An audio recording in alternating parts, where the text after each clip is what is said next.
Guys, how you doing? Tom, and I'm back after an extended engagement. Now I know it's been probably a couple of weeks. I think almost 2 weeks. Um, Actually, I think I finally managed to catch the dreaded malady, as Ned used to call it. Yeah, like about a week and a half ago, about 10 days ago. Um, in fact, three out of the four of us got it. um, but it was like, yeah, I mean, I'll just go over it real quick. But yeah, this strain of it, right? This latest strain of it is more like, at least in our experience, kind of more of a head cold type thing, you know. But it's different, it is different. Because about 3 months ago, I had an actual head cold, and for about 3 days or whatever, sneezing, blowing your nose type stuff, right? This was different. This wasn't. This was like, sore throat, um, tired. Like, I mean, it felt like I got hit by a truck or something. You know what I mean? When I woke up like on a couple Thursdays ago, I was like, geez. It's weird, you know what I mean? Like you just like just wore out, and you're kind of sore all over, sort of like a general soreness. But like I said, yeah, sore throat, slightly elevated temperature, but not much, just not really a fever, just kind of slightly elevated, more than it usually would be, with me. Um, and then, but yeah, a little bit of sore throat, couple mornings, stuff like that. So I took some. You just treat it, right? Like, um, what's that stuff? Paracetamol? Paracetamol? It's the Filipino medicine. And I have Dayquil and NyQuil too. And I took NyQuil when I went to bed. Before I went to bed, I took NyQuil. Like two of them a couple of nights. And, it knocks you out, man. You sleep good. But that other stuff, that the Filipino medicine, that worked good during the day. It really did. Plus, I drank some green tea and a little calamansi in there, some moringa extract, which I actually have, like capsules, that I bought in the U.S. I actually brought here. But, I mean, I don't know. I think it helps, you know what I mean? Like, it probably helps your general immune system and stuff. So I was, maybe for 4 days, I was sick, you know what I mean? And then I was back to my walking and stuff after that. Pretty much, I think on the fourth day, I might have been starting to walk again and, go for my walks and stuff. Um, and it's not like I was laying in bed for 3 days, But I mean, but you are sort of like, you don't feel like doing anything, you know what I mean? Like, you're just like kind of.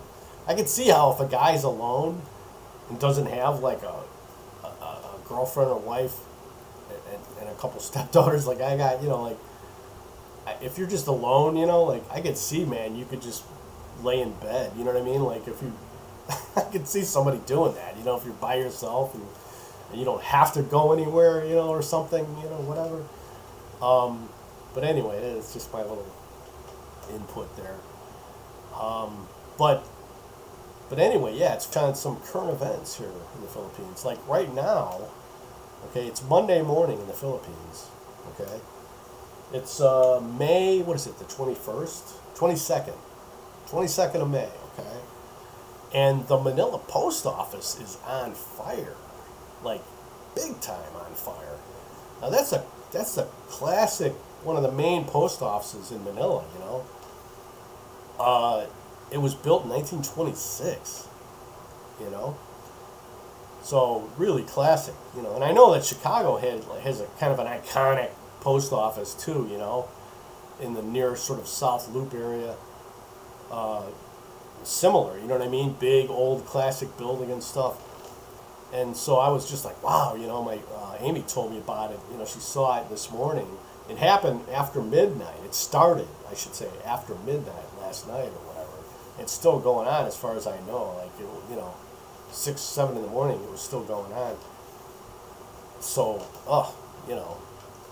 so hopefully they're gonna, they'll have to move into another facility, right, temporarily, until they can figure out what they're going to do with this place, if they're going to be able to recoup it or rehab it or, whatever. But it looks bad. I mean, it's a huge fire. it's bad. It looks really bad. It's like a 5 alarm or whatever the highest amount of alarms that you can get on a fire in the Philippines. That's what it is. So, yeah, that's unfortunate. So like I said, hopefully these guys won't lose their jobs or get laid off. These postmen that work there, hopefully they can find another location temporarily or whatever. Until they can figure out what they're going to do with this place. But yeah, man, that was unfortunate. So that's current events, very current. I just wanted to point out a couple other things like that were in the news, like within the last couple weeks, right? You guys probably heard about in Cavite, there was a 71-year-old American, I believe, that killed or allegedly killed, I guess I'll say allegedly or whatever, even though I think he admitted it, killed his girlfriend, his 48-year-old girlfriend.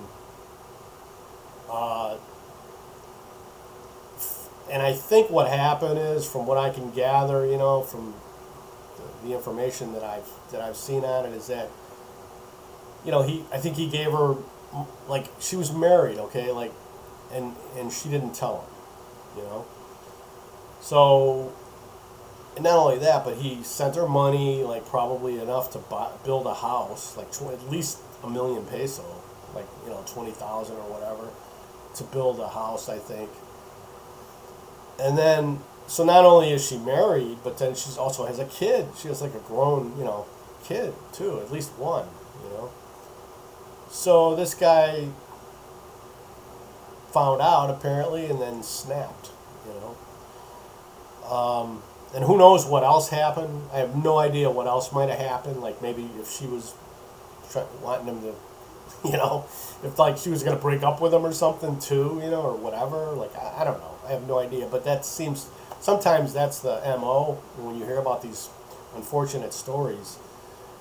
Where the guy just, I guess it could happen to anybody. But I mean, if you don't screen your girlfriend properly, this could happen, right? You wind up with a woman that says she's single and she's married, and has a kid even, and then you're sending her money and all that, and I'm guessing that's what happened here. And then this guy must have come here, and then, like I said, who knows what happened after that? I can only guess, but it's just a terrible story. I don't know what else to say. It's just kind of like. Be careful, guys. I mean, and ladies, be careful also. To maybe think twice before lying to a guy, And I'm not condoning anything here, not at all.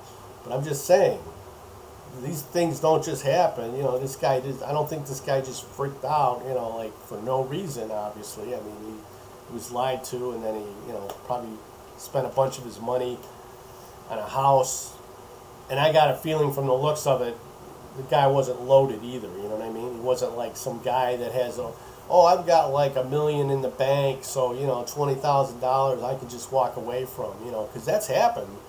Guys with serious money have been taken advantage of, and then they wind up just like writing it off, like, oh well, I screwed up or whatever. You know what I mean? And they don't, snap or anything, but that's because they've got a lot of money, But you take a guy that doesn't have a lot of money, and he's, giving somebody half of all of his money or something, to go toward a house, you're gonna have a different result,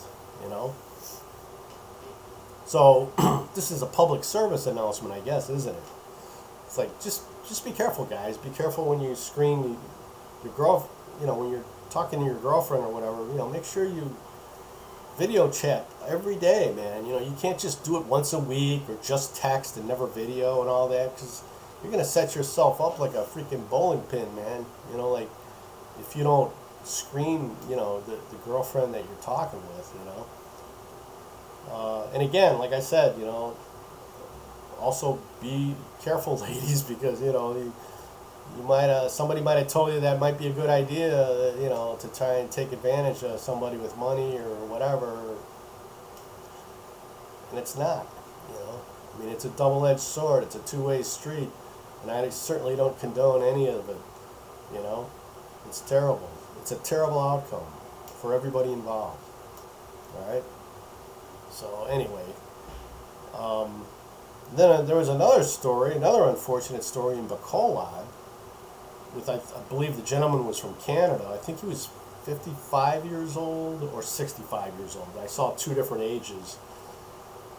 And then I think the wife was 50. You know, so there wasn't a huge age gap or nothing. I think they were married for 11 years, and they had two kids. Okay, and she worked. You know, she was worked in a call center, Filipino, here, you know, locally. And so that was kind of surprising because when I first heard this, I'm thinking it's this typical, or you know, it might be similar to the Cavite situation. I'm thinking, right? And then I read the story. I'm like, no, this is not at all like that. These guys are married for a while. They both work. You know, there's no.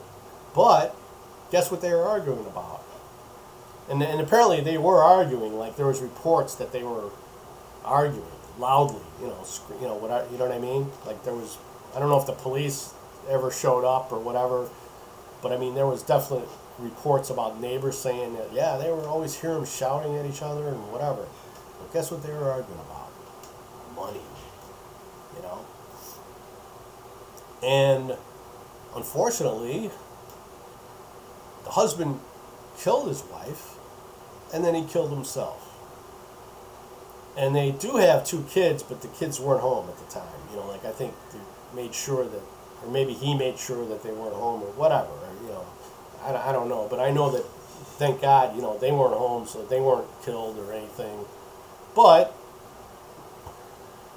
they have no parents now. You know, so they're going to be living with probably the grandparents or something, probably on the mother's side, I'm guessing, right? So another unfortunate incident in the Philippines. And that second one really kind of surprised me because that has nothing to do with like this large influx of foreigners that's coming here now, you know, since it's been open, since the Philippines has been open. Because, you know, whenever you have a situation like that, which we do have, then it doesn't necessarily shock me when I hear once in a while about a story, an unfortunate story like the Cavite one. But this Bacolod one was totally different. It had nothing to do with, you know, these guys been here for a while. They've been together for 11 years or whatever. It's like, you know.